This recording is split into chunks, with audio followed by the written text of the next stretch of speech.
नमस्कार, जोहार। आप सभी का स्वागत है एक बार फिर से झारखंड की तमाम बड़ी खबरों के साथ, जो कि सुबह के मॉर्निंग समाचार के साथ आ रही हैं। आपको चले कि कर्पूरी ठाकुर को भारत रत्न मिला। बबल मरांडी, सरयू राय और संजय सेठ ने जताई खुशी। पीएम मोदी के प्रति जताया आभार। बिहार के पूर्व सीएम कर्पूरी ठाकुर को भारत रत्न देने की घोषणा की गई है। जननायक कर्पूरी ठाकुर को यह जन सम्मान मरणोपरांत दिया जा रहा है। उनकी जन्म शताब्दी पर 24 जनवरी को केंद्र सरकार सिक्के और नए स्वरूप का डाक टिकट जारी करेगी। झारखंड के पूर्व सीएम और बीजेपी प्रदेश अध्यक्ष बबल मरांडी, रांची के सांसद संजय सेठ व जमशेदपुर पूर्वी के विधायक सरयू राय समेत अन्य ने खुशी जाहिर की है। पीएम नरेंद्र मोदी के प्रति आभार प्रकट किया है। आभार कि कर्पूरी ठाकुर बिहार के 2 बार मुख्यमंत्री रहे थे। लोकप्रियता के कारण उन्हें जननायक कहा जाता है। कर्पूरी ठाकुर का जन्म बिहार के समस्तीपुर के पिदोसिया गांव में हुआ था। नाई जाति से आने वाले कर्पूरी ठाकुर ने अपना सामाजिक जीवन स्वतंत्रता संग्रह से शुरू किया था। वे भारत छोड़ो आंदोलन के दौरान 26 महीने जेल में रहे थे। समाजवादी विचारधारा के नेता कर्पूरी ठाकुर 22 दिसंबर 1970 से 2 जून 1971 और 24 जून 1977 से 21 अप्रैल 1989 तक बिहार के सीएम रहे। झारखंड में अब बनेंगे 20 लाख अबुआ आवास, 75,000 होंगे खूंटी व सिमडेगा के लिए। सीएम हेमंत सोरेन ने की घोषणा। पहले कि झारखंड के सीएम हेमंत सोरेन ने खूंटी जिले के तोरपा स्थित एनएचपीसी ग्राउंड में अबुआ आवास योजना के तहत आयोजित स्वीकृति पत्र वितरण समारोह में कहा कि सरकार 8 लाख से बढ़ाकर 20 लाख अबुआ आवास का निर्माण करेगी। पहले ही अपेक्षा बेहतर आवास दिया जाएगा। खूंटी और सिमडेगा के लाभुक अब अबुआ आवास निर्माण की दिशा में आगे बढ़ रहे हैं। खूंटी और सिमडेगा में करीब 75,000 अबुआ आवास का निर्माण विभिन्न चरणों में किया जाएगा। झारखंड अलग होने के कारण बाद में पहला कदम है, जब राज्य के लोग मान, सम्मान और अधिकार के साथ जीवन यापन कर सके। उस दिशा में सरकार आगे बढ़ रही है। इस कड़ी में राज्य सरकार की अबुआ आवास योजना का शुभारंभ खूंटी से हो रहा है। अबुआ आवास योजना के तहत लोगों को योजना का लाभ दिया जा रहा है। पूर्व में भी आपके बीच आकर आपकी सरकार की योजनाओं से अवगत कराया गया है। अलग अलग समय पर पदाधिकारियों ने आपके द्वारा जाकर आपकी समस्याओं का समाधान भी किया है। और चले कि अबुआ आवास योजना के तहत प्रथम चरण में खूंटी और सिमडेगा के लाभुकों को स्वीकृति पत्र प्रदान किया गया है। मुख्यमंत्री अन्य जिलों में जाकर अपने चरण के लाभुकों को अबुआ आवास योजना से जोड़ने के लिए स्वीकृति पत्र और राशि प्रदान करेंगे। इस अवसर पर मंत्री आलमगीर आलम थे, मंत्री सत्यानंद भोजा थे, मुख्यमंत्री के प्रधान सचिव विनय कुमार चौबे, पुलिस महाउपनिरीक्षक अनूप बिरद्धे, उपायुक्त खूंटी, उपायुक्त सिमडेगा, पुलिस अधीक्षक खूंटी, पुलिस अधीक्षक सिमडेगा, खूंटी एवं सिमडेगा जिले के पदाधिकारी समेत अन्य लोग उपस्थित रहे। तो वहीं दूसरी ओर मुख्यमंत्री हेमंत सोरेन का बड़ा ऐलान। मुख्यमंत्री हेमंत सोरेन ने किया बड़ा ऐलान। महिलाओं की पेंशन की उम्र सीमा घटी, अब उम्र सीमा होगी सिर्फ 50 वर्ष। मुख्यमंत्री हेमंत सोरेन ने कहा कि सरकार गठन के बाद कोरोना संक्रमण के विकास की रफ्तार रोक दी गई थी। इससे अर्थव्यवस्था एवं लोगों की आर्थिक स्थिति अच्छी नहीं रही। बावजूद इसके सरकार ने कहा कि लोगों को जीवन जीविका दोनों को सुरक्षित रखा जाएगा। सभी जरूरतमंदों को पेंशन दी जा रही है। अब SC, ST और सभी वर्ग की महिलाओं का पेंशन की उम्र सीमा को घटाकर अब 50 वर्ष किया जा रहा है। जल्द इसको लागू करने की दिशा में सरकार कार्य करेगी। आवास दिलाने के नाम पर बिचौलिए आपके आस-पास घूमेंगे, आप उनकी की बातों में ना आए। पंचायत भवन में क्रमानुसार सभी लाभुकों की जानकारी लिखी जाएगी। उनके मोबाइल के माध्यम से आवेदन स्थिति की जानकारी दी जाएगी। किसान भाइयों बहनों की बात करें, राज्य गठन के बाद 20 वर्षों में मात्र 8 लाख किसानों को KCC से जुड़ा गया था, जबकि पिछले 4 वर्षों में 20 लाख किसानों को KCC से जुड़ा गया है। झारखंड के केंद्रीय मंत्री अर्जुन मुंडा ने सुभाष चंद्र बोस की जयंती पर फुटबॉल महाकुंभ का किया आगाज।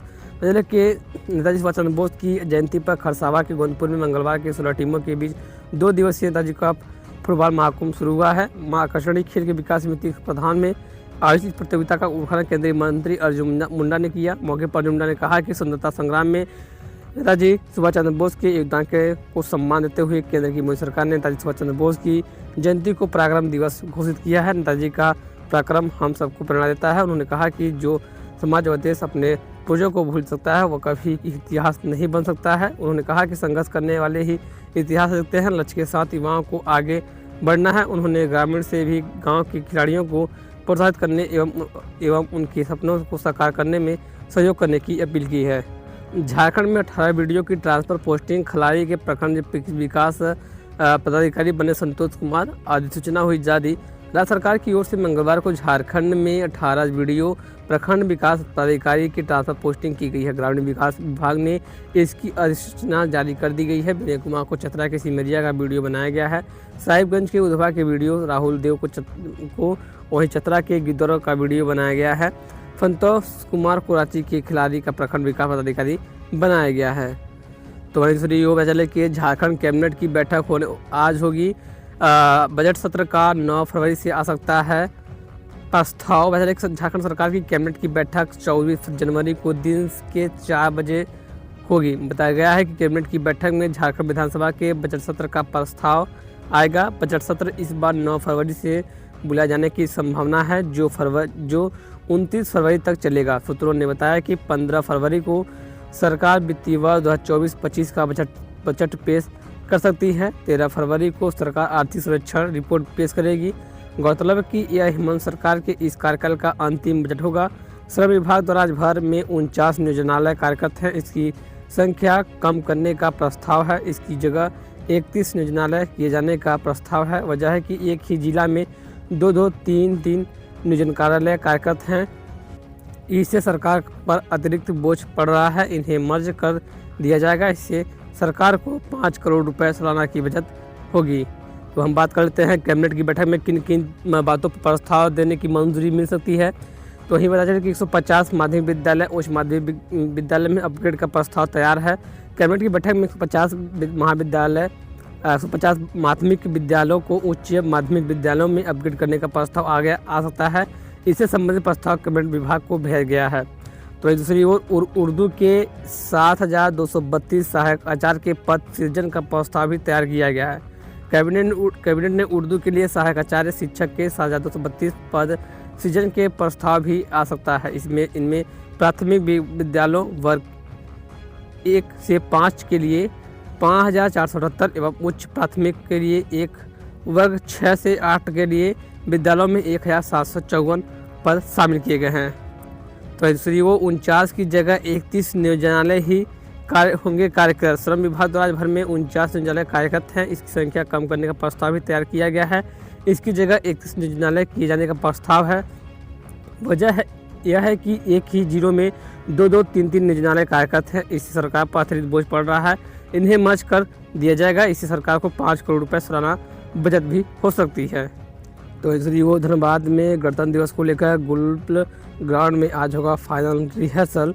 धनबाद जिला में गणतंत्र दिवस समारोह की तैयारी तेज हो गई है। मुख्य समारोह Randhir Verma stadium gold ground में होगा। यहाँ उपायुक्त वरुण रंजन झंडोत्तोलन करेंगे और 24 जनवरी को मुख्य समारोह स्तर पर फाइनल रिहर्सल होगा। इस अवसर पर विभिन्न विभागों द्वारा आकर्षक झांकी निकाली जाएगी। मंगलवार को गोल्फ ग्राउंड में गणतंत्र दिवस समारोह की परेड का रिहर्सल हुआ। इसमें जिला पुलिस शिक्षा, सशस्त्र पुलिस बल, जैप, सीआरपीएफ, भारत स्काउट एवं गाइड के जवान शामिल हुए। गणतंत्र दिवस समारोह में डीसी व एसएसपी जनार्दन परेड का निरीक्षण करेंगे, वह सलामी लेंगे। इसके बाद झांकी निकाली जाएगी। 3 तरह से झांकियों को पुरस्कृत किया जाएगा। परेड में भी उत्कृष्ट प्रदर्शन करने वाली टीमों को पुरस्कृत किया जाएगा। इसके अलावा बेहतर काम करने वाले कर्मियों को सम्मानित किया जाएगा। तो वहीं वो 4 फरवरी को 8 लेन सड़क पर रोड शो कर सकते हैं प्रधानमंत्री नरेंद्र मोदी। प्रधानमंत्री नरेंद्र मोदी 4 फरवरी को धनबाद आएंगे। बलियापुर में सभा होगी। 8 लेन सड़क पर प्रधानमंत्री नरेंद्र मोदी रोड शो कर सकते हैं। अगर नगर निगम ने 7 झारखंड स्टेट हाईवे अथॉरिटी को 27 जनवरी तक 8 लेन सड़क का काम पूरा करने का निर्देश दिया गया है। नगर निगम के निर्देश पर 7 ने कमल कटहरिया स्कूल के पास पुरानी पाइपलाइन शिफ्टिंग का काम शुरू कर दिया गया है। इसके बाद 300 फीट अधूरी सड़क का काम पूरा होगा। भाजपा सूत्रों के अनुसार 27 जनवरी को प्रधानमंत्री नरेंद्र मोदी का धनबाद में कार्यक्रम था। कुछ तकनीकी कारणों से 27 जनवरी का कार्यक्रम स्थगित कर दिया गया है। 4 फरवरी को रखा गया है। बलियापुर में प्रधानमंत्री नरेंद्र मोदी सभा करेंगे। इसके बाद हर्ल का उद्घाटन करेंगे। 8 लेन सड़क पर प्रधानमंत्री का रोड शो का कार्यक्रम है। तो ऐसे वो देवघर एम्स के नए भवन में ओपीडी सेवा चालू। अब एक दिन में 1200 मरीजों का होगा इलाज। देवघर एम्स परिसर में बनी नई बिल्डिंग डी ब्लॉक में ओपीडी सेवा शिफ्ट कर दी गई है। डी ब्लॉक में के सभी प्रकार की ओपीडी सेवाएं चालू की गई हैं। मरीज का रजिस्ट्रेशन से लेकर पेमेंट और टोकन देने तक की सारी प्रक्रिया नई बिल्डिंग में ही शुरू हो गई है। नई बिल्डिंग में पर्याप्त जगह होने के कारण मरीजों को काफ़ी सुविधा होगी। नए भवन में ओपीडी सेवा शुरू होते ही देवघर एम्स में प्रतिदिन 1200 मरीजों को देखा जा रहा है। इसमें नए व फॉलोअप मरीज शामिल है। आने वाले समय में मरीजों को बढ़ाकर 3000 करने का लक्ष्य है। पिछले दिनों गोंडा सांसद निशिकांत दुबे की उपस्थिति में हुई एम्स प्रबंधन की बैठक में नए बिल्डिंग ओपीडी सेवा चालू करने का निर्णय लिया गया था। तो दूसरी ओर झारखंड समेत कई इलाकों में आज बारिश की संभावना। 25 जनवरी के बाद ऐसा रहेगा मौसम का मिजाज।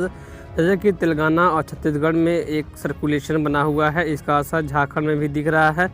इस कारण राज्य के दक्षिणी तथा मध्य भाग में बुधवार को कहीं कहीं बारिश हो सकती है, बादल छाए रह सकते हैं।